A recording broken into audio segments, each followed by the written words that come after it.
राशि गर्भाधम। अरे गुरु जी, ये आप क्या कर रहे हैं गुरु जी? ये गुरु जी, कई लोगों का मत है कि कई लोग बोलते हैं भी कि पितृपक्ष में देवताओं की पूजन नहीं किया जाता, घर में दिया बत्ती नहीं किया जाता, तो और आप तो यहाँ पर देवता का पूजन कर रहे हैं गुरु जी, ये गलत नहीं है क्या? आपने स्वयं ही तो कहा है कि कुछ लोगों का मत है, मत का मतलब होता है नहीं, वो जानते नहीं है इसलिए कहते हैं। जब हम पूजा करते हैं तो पूजा के क्रम में पितृदेवेभ्यो नमः, है मातृ पितृ चरण कमलेभ्यो नमः, पितृदेवेभ्यो नमः। और जब पूजा होती है तो कोई भी पूजा जब होती है उस पूजा में नांदी मुख श्राद्ध होता है, और नांद्यस्तु देव पितरः, देवताओं के पितर हैं नांदी आदि, तो नांदी मुख श्राद्ध होता है। नांदी मुख श्राद्ध के बाद कोई भी पूजन परिपूर्ण माना जाता है। आजकल ना जानने के, ज्ञान के अभाव में, समय के अभाव में, जानकारी के अभाव में लोग नांदी मुख श्राद्ध नहीं करते, जबकि नांदी मुख श्राद्ध हर पूजा का एक विशेष अंग है।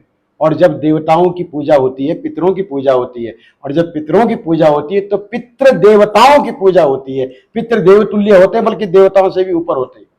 तो वहां पर देवताओं की पूजा बड़ी आवश्यक है। सबसे पहले गणेश की पूजा, पितृतर्पण होते हैं ना, तो सबसे पहले संकल्प किया जाता है कि मैं किस किस का तर्पण करता हूं। बोले देव तर्पण, गणपति तृप्यताम, देव तर्पण, मनुष्य तर्पण, ऋषि तर्पण, पितृ तर्पण और स्वपितृ तर्पण, माने देवताओं के पितरों के बाद अपने पितरों का तर्पण होता है।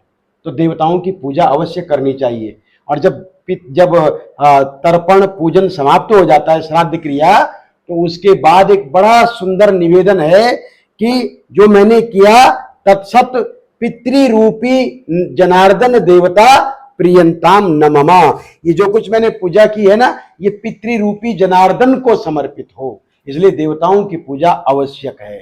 और गुरु जी, फिर लोग ये सुन के कहाँ कहाँ से आते हैं, इतने भ्रम में सबको डाल देते हैं। जो लोग बेचारे कर भी रहे हैं वो भी करना छोड़ देते हैं। देखो जी, ये सोशल मीडिया का जमाना है आजकल। बढ़िया से जिसको एडिटिंग करनी आ गई ना, और जिसका चैनल है ना, वो कमरे के अंदर बैठ करके एडिटिंग करता है। उसको आ से लेके बा तक पढ़ा नहीं है, शास्त्र पढ़ा नहीं है, शास्त्र की जानकारी नहीं है। और हम लोगों को वही एडिटर सबसे अच्छे लगते हैं जिनको खुद जानकारी नहीं होती। तो समाज इसीलिए पीछे जा रहा है। अरे अपने धर्म ग्रंथ पढ़ो, पढ़ करके देखो उसमें लिखा क्या है।